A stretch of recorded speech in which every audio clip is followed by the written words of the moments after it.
Rain 4G. It looks like you lost another one. What is it? And is it any good? And should you actually go out and sign up for it? Well, that's exactly what I'm going to be telling you about in today's video. This is Alexios Does Stuff, and without further ado, let's get straight into the video.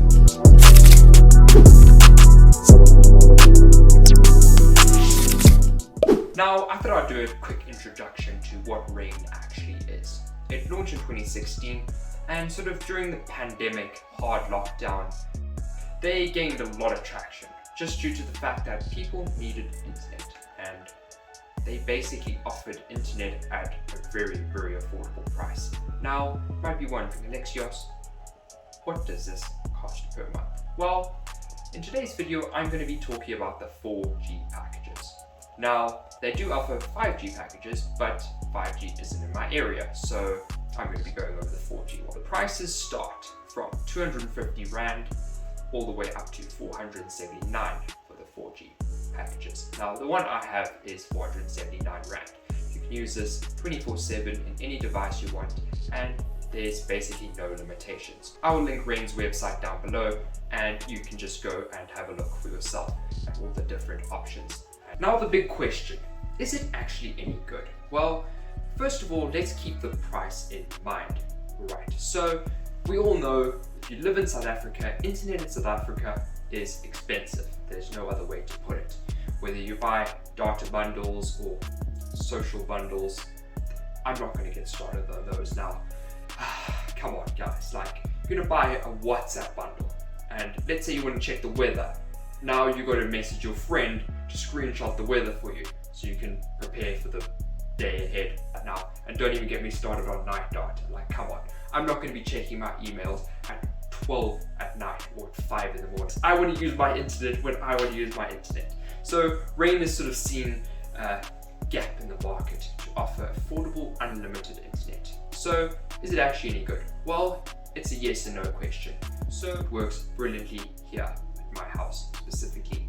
However, just down the road at my friend's house, it doesn't work. Well, it technically does, but at 1 megabyte and below, so that's terrible, basically. So what I found out from my nearly a year now of usage and ownership is you have to have a line of sight to the nearest Rain tower. That's the only way you're going to get decent speeds. If you're blocked by trees, if you're blocked by buildings, forget it. Even if you're in the coverage area, forget it. Your signal's going to be terrible. That's just from what I've sort of learned over the years. I've tested this thing all over within 200 kilometers of my home. So I know quite a bit about this network. Now, there is a very helpful thing on Rain's website, and it tells you exactly where the towers are within like how many kilometers there are from your house. So you can sort of guess and see, okay, well that one's 2 kilometers away or whatever, and see if you can actually see that tower with your own eyes. If you can, you're winning all the way to the back. If you can't, then maybe see if a friend or family member has a Rain SIM card and just borrow it for a few hours and test different locations around your house just to double check if it works before you go out and make that purchase.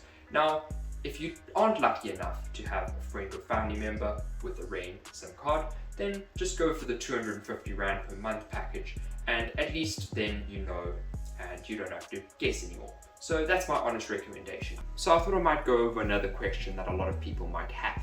Can I actually stream with Rain? Streaming as in, you know, watching Netflix or watching YouTube.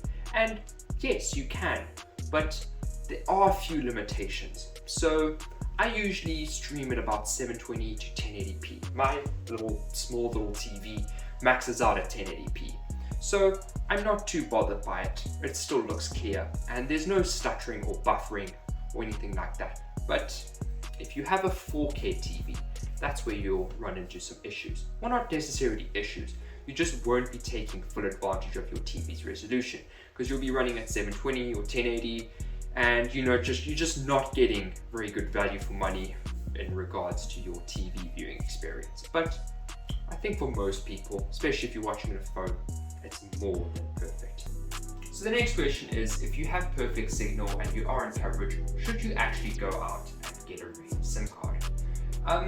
So I would say go for it. If you are light to moderate internet user, this will serve you just fine. The only issue I have is multiple devices. I don't think it's down to my router. My router is perfect with lots of devices on it.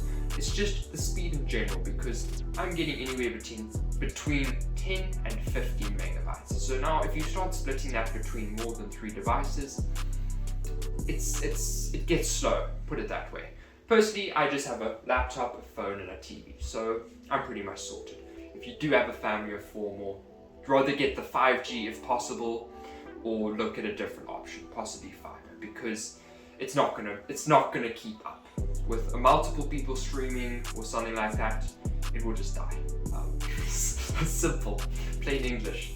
So yeah, overall, I personally think it's a very good network, and they definitely, onto something with that unlimited data, because a lot of people in South Africa really struggle with internet, and this sort of eliminates the need to worry and the hassle of you have less than 1 meg remaining. Now, we've all been there and we've all done that. You know exactly what I'm talking about. But it's been your boy Alexios.